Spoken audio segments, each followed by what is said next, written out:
I'd like to welcome you guys to this week's report. As you can see, I've changed my studio around here a little bit to give me a little bit more working space and hopefully give you guys a little better product. Quite a bit of stuff to go over this week, but before we get into it, there's some weather that you're going to have to take into consideration over this holiday weekend. So I'm going to step away from my desk here and go to the windy map.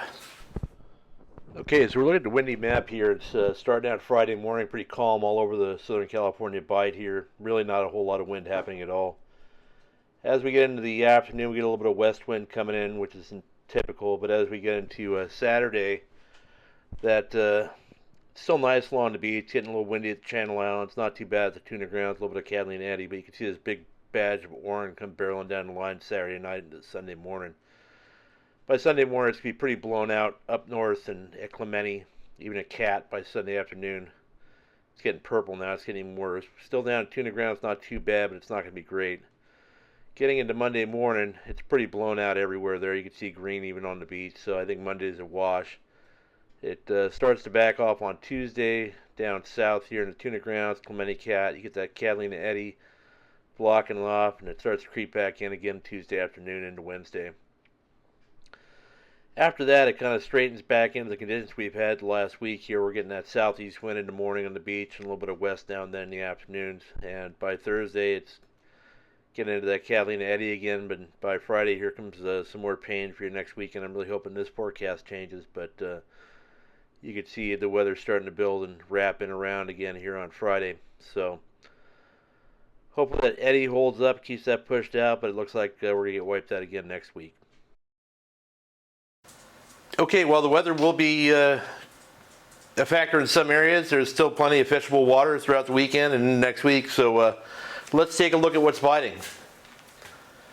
Heading up to the Channel Islands, the boats up there are still getting good fishing on sea bass and halibut. A lot of those fish are still being caught on the artificial lures like the white fluke type baits, the large flukes. This is meter mark fishing. They're driving around finding sonar schools, getting them under the boat, dropping lures on. Seems like the mix of sea bass, halibut. You're obviously not metering the halibut, but I think they're feeding in the same area the sea bass are.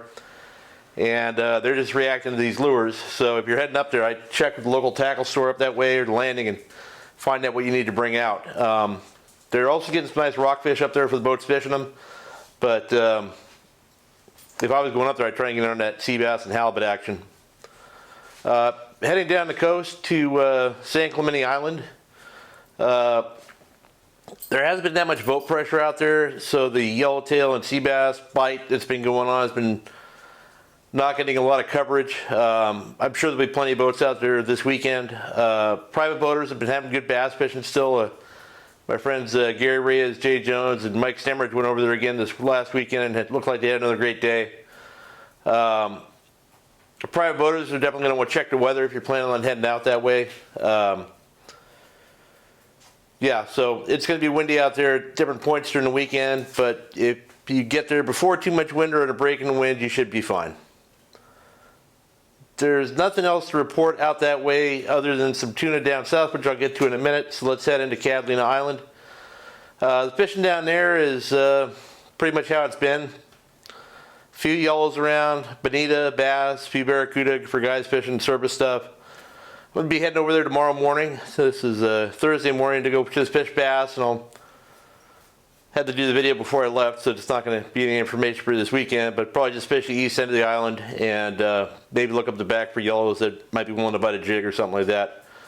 Not a whole lot to report along the beach. They're still fishing rockfish and stuff like that, but down at the Coronado Islands, got some coverage again. I think the Mission Bell was down there yesterday, Tuesday, had 10 yellows on yo-yo jigs, and there's plenty of fish down there, just not biting all that well.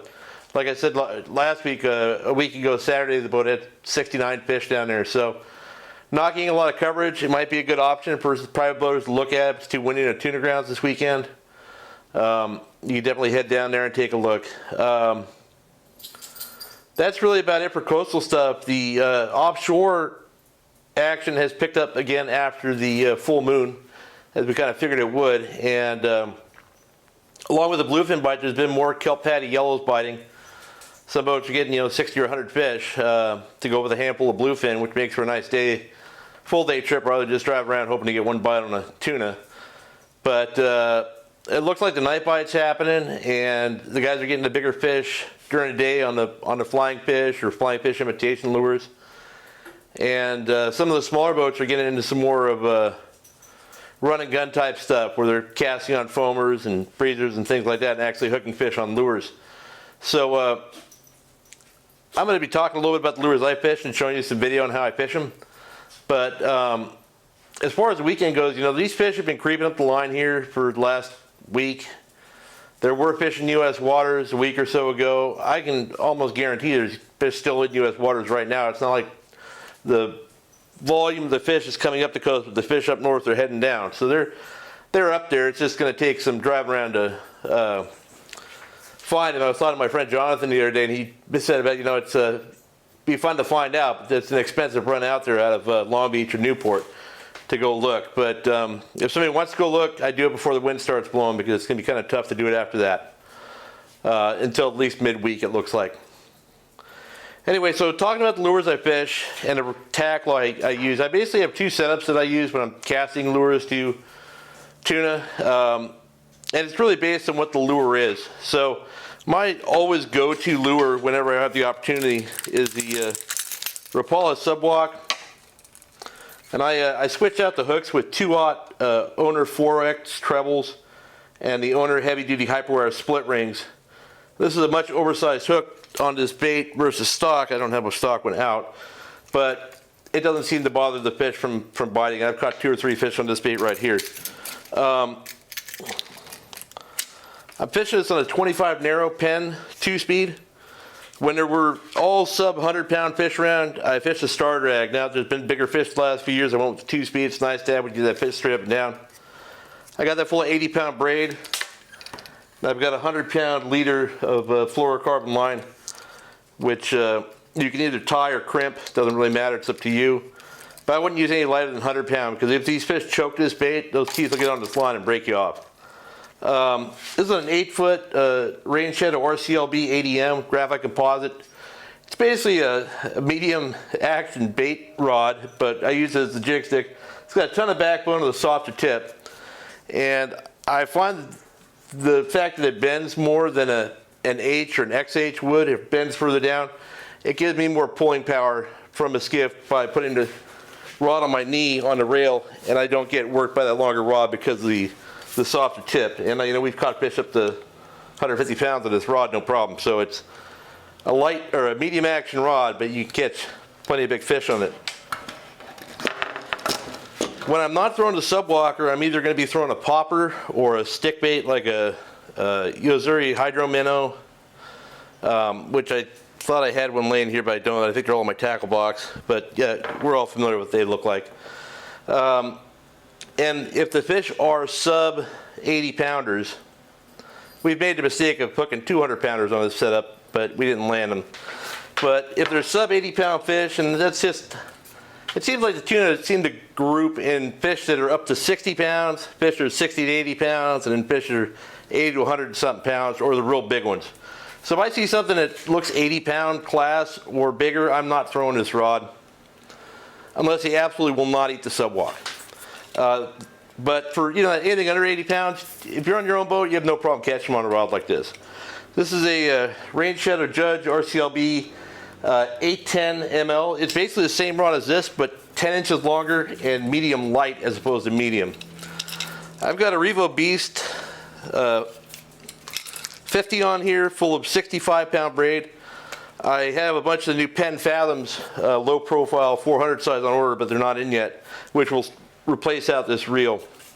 Something I've done here is I've taken the accessory handle and put the balls from the accessory handle onto the main handle to give me something better to grip onto. Because when you're fighting a bigger fish on a rod like this, you want a little more substantial handle than the small paddle handle.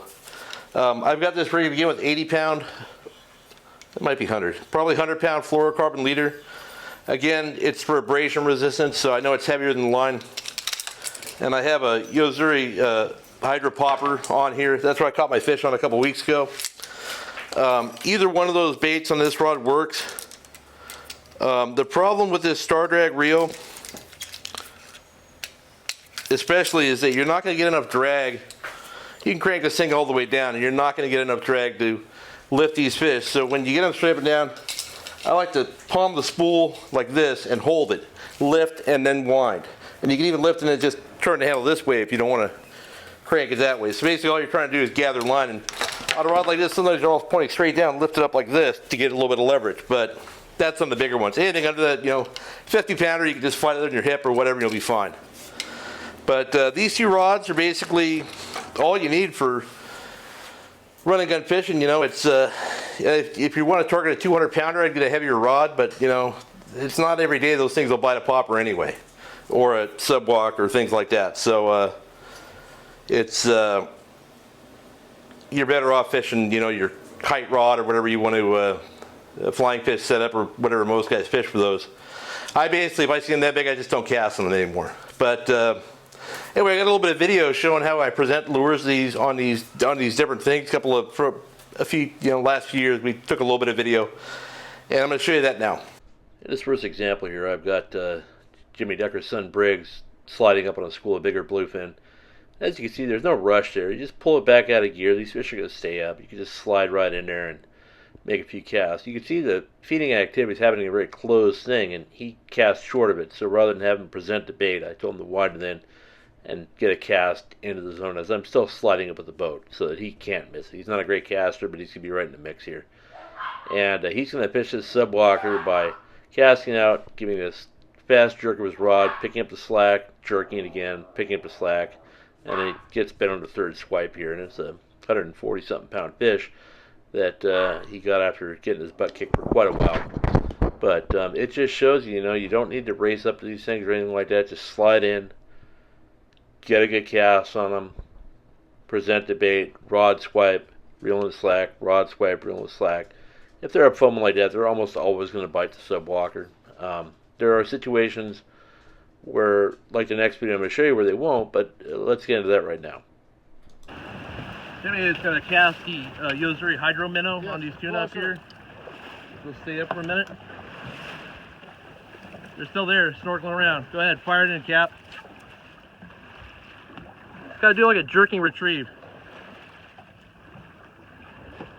Oh, there, I think you're bit. Missed it. You missed it? That one didn't. There you go, buddy. They like it. Yeah, that hydro minnow, that's a great bait.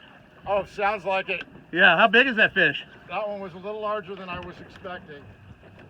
There you go, two different lures, two basic, same retrieves, same works with the popper or anything else. Just cast it out, get the jerking action, depending on high, low, wherever they are, they'll bite those baits. Well, that's about it for this week. I really hope everybody has a great weekend and a happy Memorial Day, and good luck with your fishing.